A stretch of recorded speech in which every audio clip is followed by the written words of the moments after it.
I'm Chris Duke, and this is Truck Blog TV.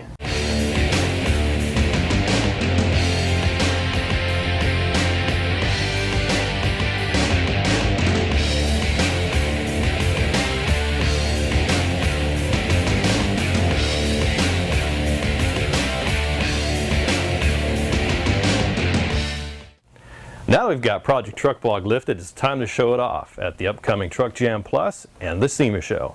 Today on Truck Blog TV, we're going to show you how to create and install vehicle graphics. Using plotting software, I open the artwork I previously created using vector-based software. The plotter software allows me to specify quite a bit, including the number of decals I want to make and the amount of space between each decal.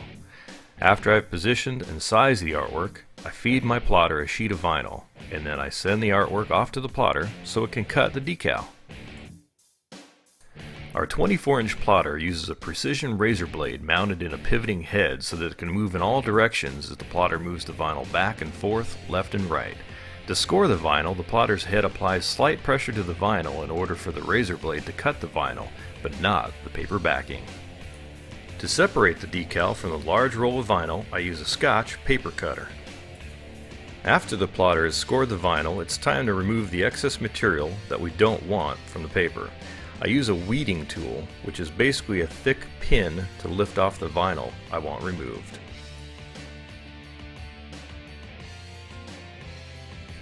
Now I apply a sheet of transfer paper to the top of the vinyl.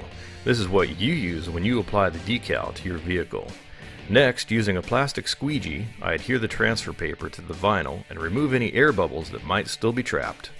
Finally, I use the Scotch paper cutter to trim off the excess transfer paper.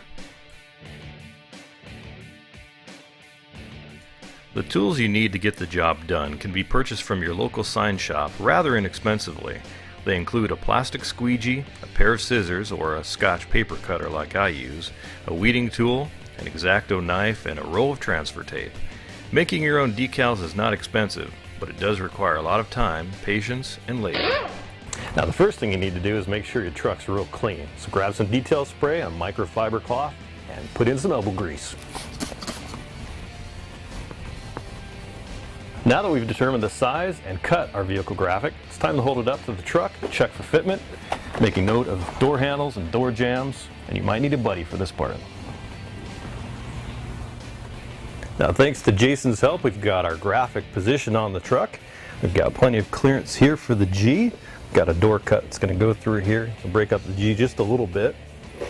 We've got a door handle here that's going to cut off the top of the B. Not going to be a big deal. Another cut line through here for the door jamb. And then here we've got a handle. It's going to cut off the top of the U a little bit. Not a big deal again. And then with the T, we're going to cut off just a little bit of the top.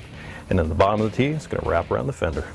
Using some masking tape, you want to create a hinge at the top of each letter using two pieces of tape.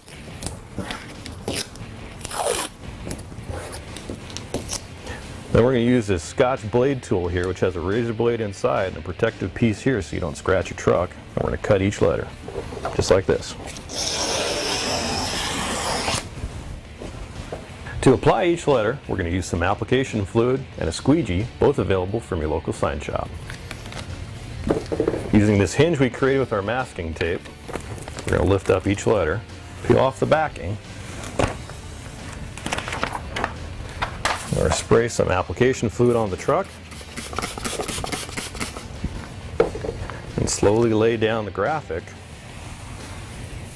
When using your squeegee, you want to get that application fluid out of there, starting from the center, pressing out as much as you can.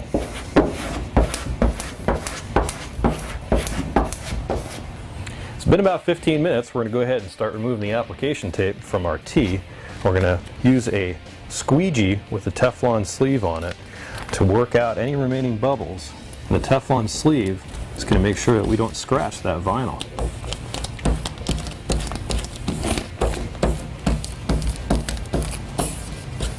I've got a little bit of overhanging on the top and the bottom of our T. So on the top here, we're going to do a little bit of trimming with our X-Acto knife blade. So just very carefully score it lightly. You take off the remaining vinyl. And you can use your finger or your squeegee to get it on there. Now don't worry about the extra water in there. If it comes up a little bit, don't worry about it. It'll take a couple hours for that water to evaporate. Even the next day you can come back and press it down a little bit more. So down here in the bottom, you have the option of cutting it right along the fender line here, or you can wrap it. We typically like to wrap it, so this looks a little bit cleaner that way. Now this U is going to be a little bit more difficult because we've got this door jamb, it's got to wrap around the back of the cab, and we've got a door handle. So the first thing that we had to do is we had to hinge it from the bottom and flip it up, as opposed to all the other letters were going down. So I'm going to make a rough cut around this door handle. It's not going to be very precise. Main goal is just get the vinyl out of the way. So I'm just using a common X-Acto knife blade to do that. Now I've got a little bit easier time working with these odd shapes and corners.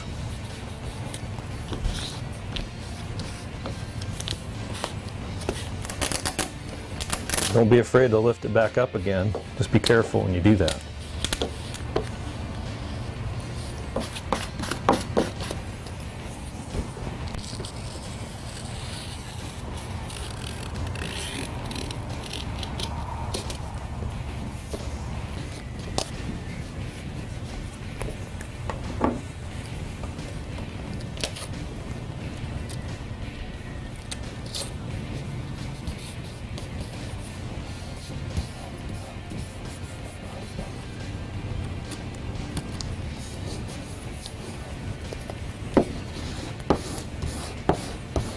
All right, this is the bottom left-hand corner of the U, which has got to go around the back of the cab, and it's kind of some weird angles here because of the body line. So just use your hand. You can use the squeegee too, but you want to just use your hand just to try to conform it, make it go where you want it to go. And I'm pressing kind of in the center, and then I can try to work it out from there. It's a little bit tricky. Just take your time. Have some patience and work it. There it is, right around that corner. Okay, we've got our T laid down, and every now and then you get a bubble that you can't squeegee out. So we're just going to use an X-Acto knife blade, and we're just going to barely pop the vinyl there. And we're going to come in with our finger or a squeegee. We're going to work it out. With this graphics kit, we've got two layers. We've got the deep blue text, and we've got a silver outline. Let's go ahead and put on the outline by peeling off the transfer tape at an angle, nice and smooth. We'll take our application fluid, spray the back of it, maybe the truck for some good measure. And the great thing about doing it this way is it kind of locks on there. Aids in positioning, and you start working out the application fluid just like we did for the text.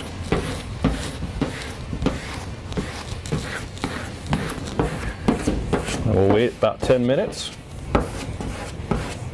and we'll peel that off. Now it's time to pull off our application tape from the silver outline on our T.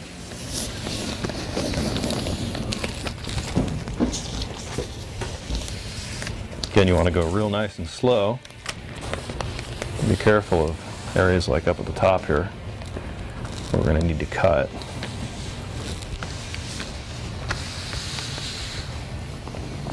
And once again, using our squeegee with the Teflon, we're going to work out the air bubbles. And up here, we're going to cut again.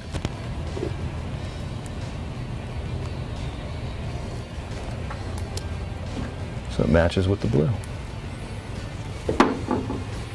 We're going to cut again here carefully, and then down here at the bottom we're going to do the same thing where we wrap it, and we're going to cut that, and we'll be all done.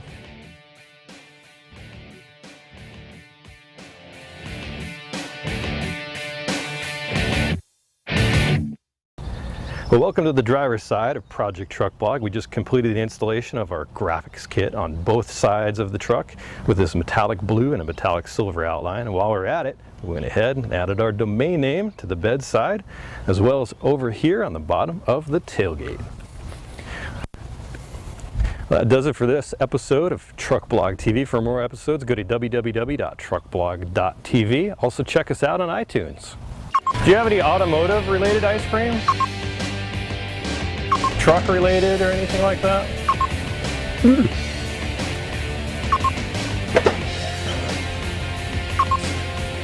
Oh. Now we've got Project Truck Blog lifted, it's time to show it off. It is. Now that we've got Truck Blog. Are we filming? Yeah. Ah! And this is Truck Blog TV. And this is Truck Blog TV. Perfect. I'm just going to basically throw it at you. I'm Chris Duke.